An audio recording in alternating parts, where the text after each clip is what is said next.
Hi friends, चला बनवूया आपण फणसाचं लोणचं. फणसाचं लोणचं बनवण्यासाठी काय काय साहित्य लागतं ते बघून घेऊया आपण. तर मी 2 किलो फणस घेतलेला आहे आणि तिकडून मार्केटमधूनच तो आपण कापून आणलेला आहे. त्याला आता वाफवून घ्यायचं आहे. खाली थोडंसं पाणी टाकलेलं आहे आणि याला 5 मिनिटं आपण स्टीम करून घेणार आहोत. या पद्धतीने सर्व एका वेळेस टाकून दिलेलं आहे आणि याला आता वाफवून घ्यायचं आहे. 5 मिनिटं वाफवून घेतल्याच्या नंतर याला आपण पूर्णपणे थंड करून घ्यायचं आहे. या पद्धतीने काढून घेत आहे आणि याला पूर्णपणे आपण थंड होऊ द्यायचं आहे. खूप मस्त लागते हे लोणचं, तुम्ही एकदा नक्की ट्राय करा. पहा, पूर्णपणे थंड झालेलं आहे हे. आणि आता याला आपण, हे बघा छान शिजलेलं आहे, तर याला आता आपण तळून घेऊया. मी मोहरीचं 1 लिटर तेल टाकत आहे. 1 लिटर तेल घेणार आहे. तुम्ही कोणतंही तुम्हाला जे आवडत असेल ते तेल तुम्ही टाकू शकता. आणि तेल छान गरम झाल्याच्या नंतर आपण याच्यामध्ये फणसचे पीसेस तळून घेणार आहोत. या पद्धतीने तळून घ्यायचं आहे.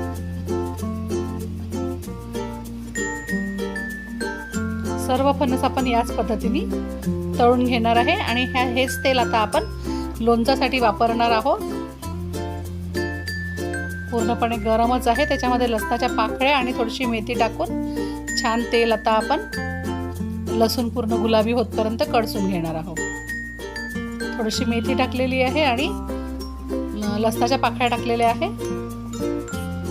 आणि छान कडसून घेतलेलं आहे लसूण त्याच्यामध्ये. आणि हे तेल छान गरम झालेलं आहे. पूर्णपणे छान लसूण शिजून गेलेलं आहे. तर आपण आता याला गॅस बंद करून पूर्णपणे थंड होऊ देऊ. आता आपण मसाला भाजून घेऊया आपण. तर थोडे धने घेतलेले आहे, 1 भेंडी विलायची, थोडीशी कलमी आणि कर्णफूल म्हणून घेतलेलं आहे, 2 फुलं घेतलेले आहेत, थोडीशी सोप आणि जिरं टाकलेलं आहे आणि भरपूर अशी मोहरी टाकायची आहे.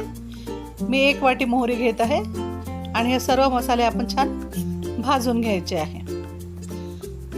छान मंद आचेवरती चांगले भाजून घेतल्यानंतर याला पूर्णपणे थंड होऊ द्यायचं आहे. छान भाजून झालेले आहे आपले मसाले आणि एका प्लेटमध्ये काढून पूर्णपणे थंड होऊ देणार आहे. आणि मसाला पूर्णपणे थंड झाल्याच्या नंतरच त्याला मिक्सरमध्ये टाकून आपण बारीक करून घेणार आहोत. तुम्हाला जर जास्त मसाला हवा असेल तर प्रमाण तुम्ही वाढवू शकता. तर या पद्धतीने छान आपण बारीक करून घेतलेला आहे. तर चला लोणचं बनवायला सुरुवात करूया. फणस छान तळून घेतला होता, थंड झालेला आहे. थंड करूनच लोणचं टाकायचं आहे. हे 1 किलो आंबे घेतलेले आहे, त्याला 2 किलो फणस घेतलेला आहे. तर फणस छान थंड झाल्याच्या नंतर आपण आंबे आणि फणस एकत्र करून घेत आहोत. फणस तळल्याच्या नंतर पूर्णपणे थंड करून घ्यायचा आणि नंतरच लोणचं बनवायला सुरुवात करायची आहे. आपण जो वाटलेला मसाला आहे तो टाकून राहिलेलो आहोत.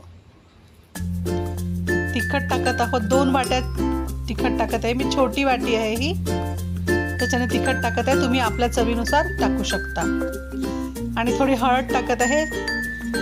1-2 चमच आपण याच्यामध्ये हळद टाकायची आहे आणि मीठ टाकायचं आहे. 1 वाटी, 2 वाट्या मी तिखट घेतलेलं होतं, त्यासाठी 1 वाटी मी मीठ घेतलेलं आहे. तुम्ही आपल्या चवीनुसार टाकू शकता. थोडीशी सोप टाकत आहे आणि भरपूर असं हिंग टाकायचं आहे. 2 ते 3 चमच जवळपास हिंग टाकलेला आहे.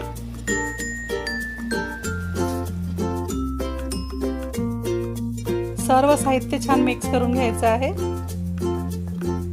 सर्व मसाले छान एकजीव करून घ्यायचे आहे. सगळीकडे मसाला छान लागल्याच्या नंतर आपण 1 वाटी विनेगर टाकत आहोत.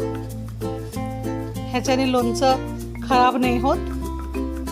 जर तुम्हाला विनेगर नाही टाकायचं असेल तर जे आंबे आहेत त्याला मीठ आणि हळद लावून रात्रभर तसेच ठेवायचे आणि जे पाणी सुटेल त्याला आपण फेकून द्यायचं आणि आंबे थोडेसे सुकवून घ्यायचे आणि नंतर ही प्रोसेस करायची, लोणचं टाकायची. आता आपण डायरेक्ट टाकून राहिलेलं आहोत म्हणून मी विनेगर टाकलेलं आहे. आणि यावेळेस आपण मीठ वगैरे चेक करून घ्यायचं आणि याला आपण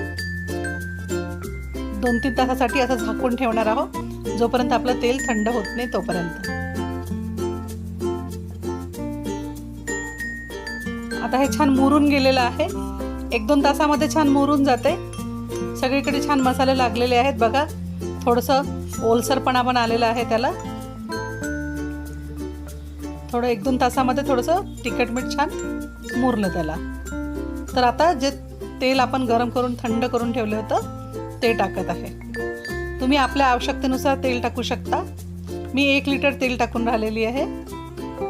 एवढं तेल भरपूर होते आणि विनेगर टाकल्यामुळे भरपूर तेल टाकायची आवश्यकता नसते. कमी तेलामध्ये पण लोणचं भरपूर दिवस टिकते. तर या पद्धतीने सर्व मिक्स करायचं आहे आणि तयार आहे आपलं फणसाचं लोणचं. 8 ते 10 दिवसामध्ये हे खायला तयार होऊन जाते. छान बरणीमध्ये भरून तुम्ही हे लोणचं स्टोर करून ठेवू शकता आणि मुरल्यानंतर याचा छान स्वाद घ्या. खूप मस्त असं हे लोणचं तयार आहे. व्हिडिओ बघितल्याबद्दल खूप खूप धन्यवाद.